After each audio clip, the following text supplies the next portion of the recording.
Ok, buenas tardes. Vamos a comenzar un tema nuevo. El tema lleva por nombre ésteres y amidas.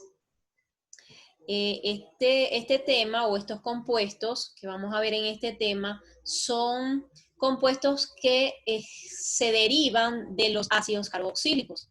Incluso ya lo vamos a ver en la fórmula, van a ver que está el grupo carboxilo, que lo vimos hace 2 clases, y todos estos compuestos que hemos estado viendo, entonces, se derivan de estos ácidos carboxílicos. Vamos a ver primero lo que son los ésteres.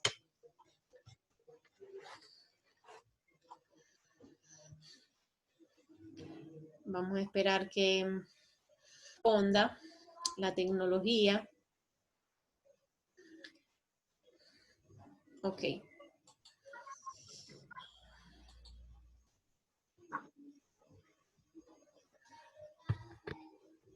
Déjenme quitar aquí también arrimar un poco esto. Ok, dice que los ésteres son compuestos orgánicos en los cuales un grupo orgánico alquilo, simbolizado con R apóstrofe, reemplaza a un átomo de hidrógeno o a más de uno en un ácido oxigenado, un ácido carboxílico.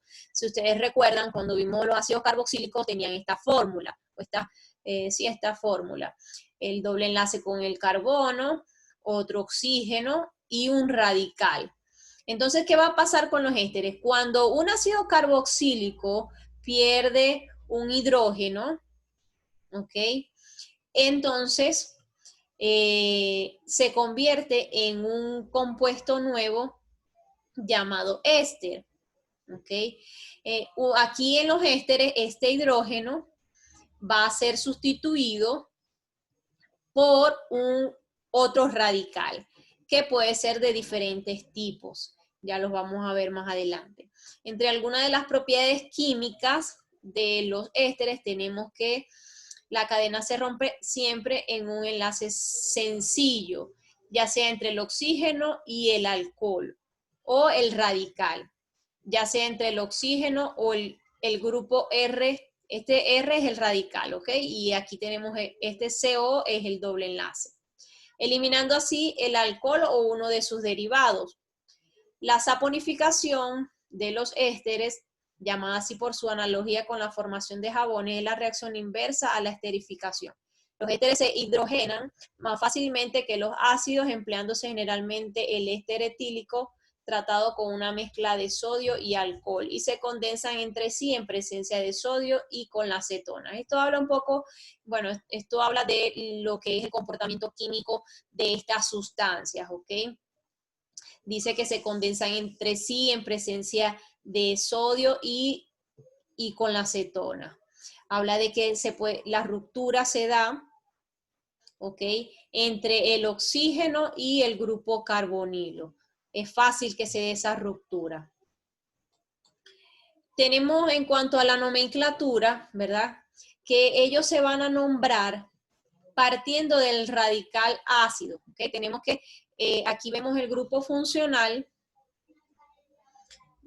que también es parecido al de los ácidos carboxílicos,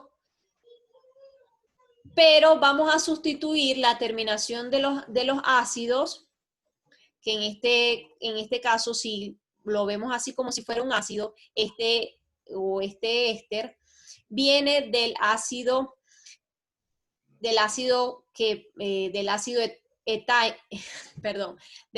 etanoico. Y el oico se va a sustituir por ato. La terminación oico se va a sustituir por ato. Entonces, ¿cómo se llama este compuesto? Etanoato de etilo. ¿Por qué etanoato? Aquí vemos que hay 2 átomos de carbono y siempre hemos manejado el prefijo et para este tipo de compuestos cuando están formados por 2 átomos de carbono. Y etilo porque aquí vemos un grupo etilo, que vendría siendo el radical. Como vemos aquí en la explicación, en el GIF, este compuesto se llama butanoato de etilo también. Miren, tiene 4 átomos de carbono y uno de sus radicales es un etil. Aquí lo pueden ver en el GIF cómo se nombra. Por ejemplo, este vendría siendo anteriormente, si le quitamos este radical, este etil que está aquí, y le colocamos el H, esto es un ácido carboxílico, ¿ok? Porque ellos son derivados de los ácidos carboxílicos. Entonces, ¿cómo se llamaba este ácido anteriormente? O sea, cuando era ácido, antes de ser éster, ¿cómo se llamaba? Ácido butanoico, ¿sí? Ácido butanoico. Termina en oico. Recuerden cuando vimos los ácidos, la terminación era oico. Pero cuando se pierde el hidrógeno y se añade un hidrocarburo, entonces es oico, se va a sustituir rato, como lo ven aquí, y se quita la palabra porque ya no es un ácido. Entonces, de allí viene el nombre. Vamos a ver otro ejemplo. Tenemos el metanoato de metilo. Vemos aquí un metil, ¿ok? Déjenme buscar aquí el lapicero. Vemos aquí, está conformado por solo un átomo de carbono. Ok, si hacemos el mismo ejercicio que hicimos anteriormente, imagínense que aquí no está este metil, sino que está el hidrógeno. Entonces esto es un ácido carboxílico. ¿Y cómo se llamaba ese ácido carboxílico? Ácido metanoico. ¿Ok? Pero cuando él pierde el hidrógeno y es sustituido por un radical, ¿ok? Entonces ya no va a ser un ácido, sino que se convierte en un éster. Y entonces quitamos la palabra ácido, la terminación oico, y vamos a agregar la terminación oato. Metanoato de metilo. ¿Por qué metilo? Porque hay un grupo metil aquí. ¿Y por qué metanoato? Porque aquí hay otro metil, ¿verdad? Pero le colocamos la terminación oato que indica que es un éster. Vamos con el siguiente ejemplo. Etanoato de metilo. Aquí lo tienen. ¿Por qué el prefijo et? Porque son 2 átomos de carbono. Etanoato de metilo. Igualmente, este compuesto, que es un éster, viene del ácido etanoico, ¿ok? Pierde un hidrógeno y se le agrega un radical metilo, como lo ven aquí. Vamos con el siguiente ejemplo, igual, pero ahora tiene 3 átomos de carbono, entonces sería propanoato de etilo. ¿Por qué etilo? Porque aquí hay 2 átomos de carbono también. Y este que ya lo vimos, butanoato de metilo.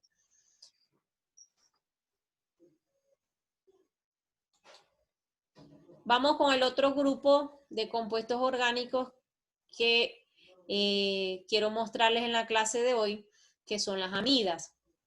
Se pueden considerar como un derivado de un ácido carboxílico, lo que les estaba explicando al principio, que estos 2 compuestos que estamos viendo hoy son derivados de los ácidos carboxílicos, ¿ok?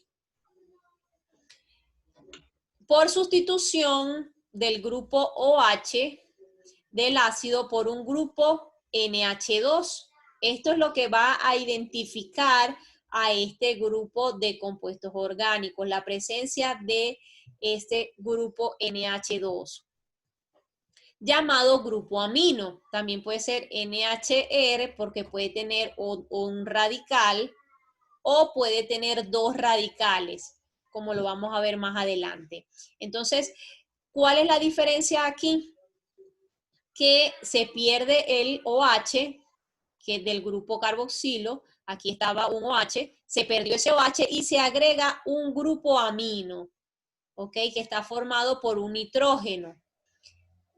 Básicamente ese es el compuesto o el elemento, perdón, principal de este grupo de compuestos de las amidas, es el nitrógeno, ¿ok? Que nos va a diferenciar del resto de los compuestos orgánicos que hemos visto. Este nitrógeno que está aquí. Entonces, aquí vemos cómo uno de los hidrógenos se pierde y se añade otro radical, que vendría siendo lo que nos dice aquí. O se pueden perder los dos hidrógenos que estaban aquí al principio y se añaden dos radicales, como lo ven aquí. Y le colocan, ¿por qué le colocan estos apóstrofes? Para diferenciar simplemente un radical del otro, ¿ok? Por decir primer radical y segundo radical. Las reglas para nombrar las amidas, primero se nombran como derivado de los ácidos carboxílicos, sustituyendo la terminación oico del ácido por amida, ¿ok? Entonces, lo que les estaba comentando en el caso anterior, ya no vamos a utilizar la terminación oico de los ácidos carboxílicos, sino que vamos a utilizar la terminación amida.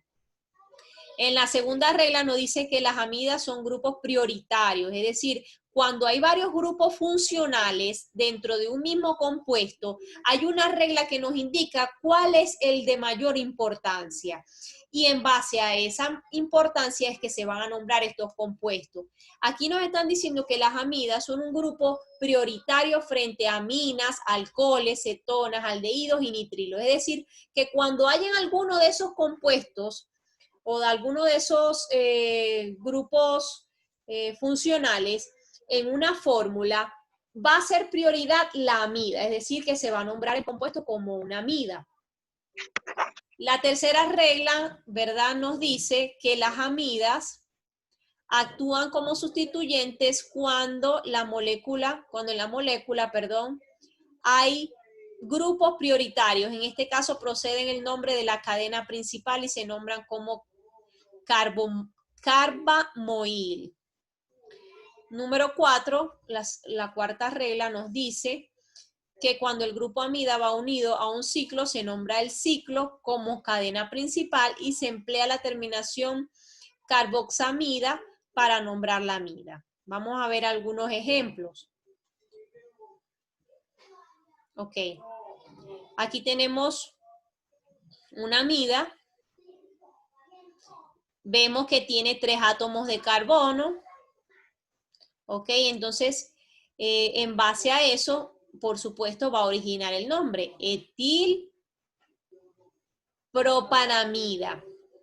¿Qué significa esa N? Que aquí, en el nitrógeno, hay un radical, que es un etil, ¿ok? Aquí nos está diciendo, en el nitrógeno hay un radical. ¿Y cómo se llama el compuesto? Propanamida. ¿Por qué? Porque tiene 3 átomos de carbono. Vamos a ver el siguiente ejemplo. N-etilpropanamida. Bueno, este es el mismo. El siguiente, este es bueno, lo que les estaba explicando de que hay amidas primarias, secundarias y terciarias. ¿Cuándo es una amida primaria? Cuando en el nitrógeno está acompañado por 2 hidrógenos.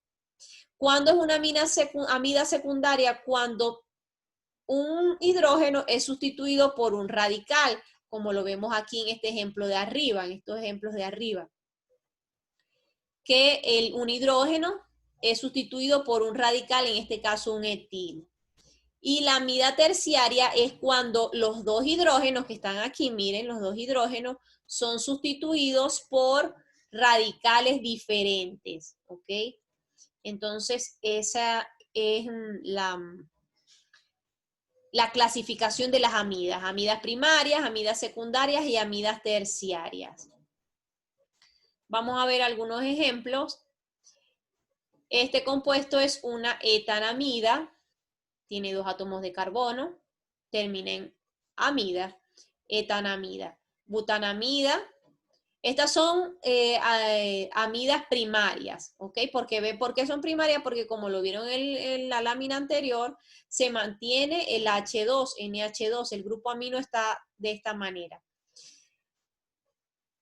Esta es una propanamida, tiene 3 átomos de carbono, y esta es una pentanamida, porque tiene 5 átomos de carbono. Entonces, ¿cómo se nombran las amidas? Repito, utilizando los prefijos que ya hemos manejado desde el primer periodo, terminado en amida. Butanamida tenemos aquí abajo, etanamida. Y vemos aquí un ejemplo. Nos dice que en el nitrógeno hay un metil. Bien, ven que se perdió un hidrógeno o un hidrógeno, mejor dicho, fue sustituido por un metil. Entonces, ¿cómo se nombra en ese caso? Esto sería una amida secundaria, porque un hidrógeno es sustituido por un radical. N-metilpropanamida.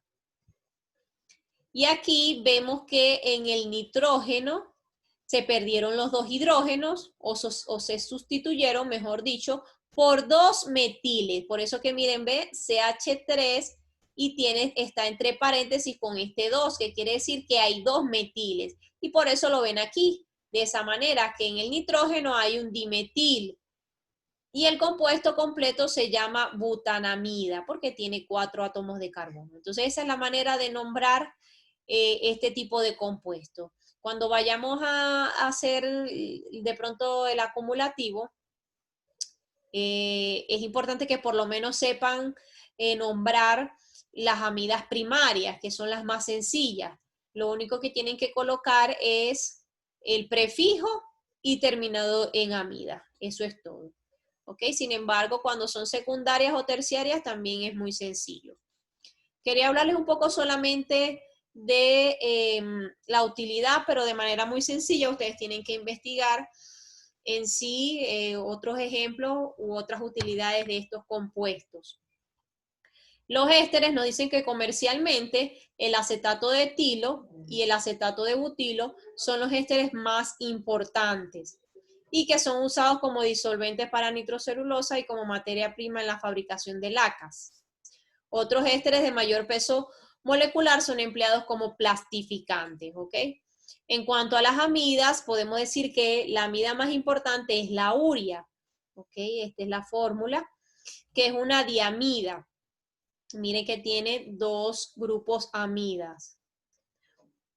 Proviene del ácido carbónico, o sea, de un ácido carboxílico, que se encuentra en los organismos vivos. Sabemos que todos los organismos vivos producimos urea, ¿verdad? A través de la orina. Fue sintetizada por Wöhler en 1828 y sirvió como principio para el desarrollo de la química orgánica. La urea se obtiene haciendo reaccionar el dióxido de carbono con amoníaco bajo presión y temperaturas elevadas. Entonces, esto es un poco sobre la utilidad de estos compuestos y la tarea entonces vendría siendo copiar los ejemplos de los ésteres y las amidas e investigar la utilidad de ambos compuestos. Seguimos manejando la misma tarea que en los temas anteriores porque estamos hablando de compuestos orgánicos y específicamente estos últimos son derivados de los ácidos carboxílicos. Entonces, cualquier duda, cualquier inquietud, ya saben que estoy a la orden.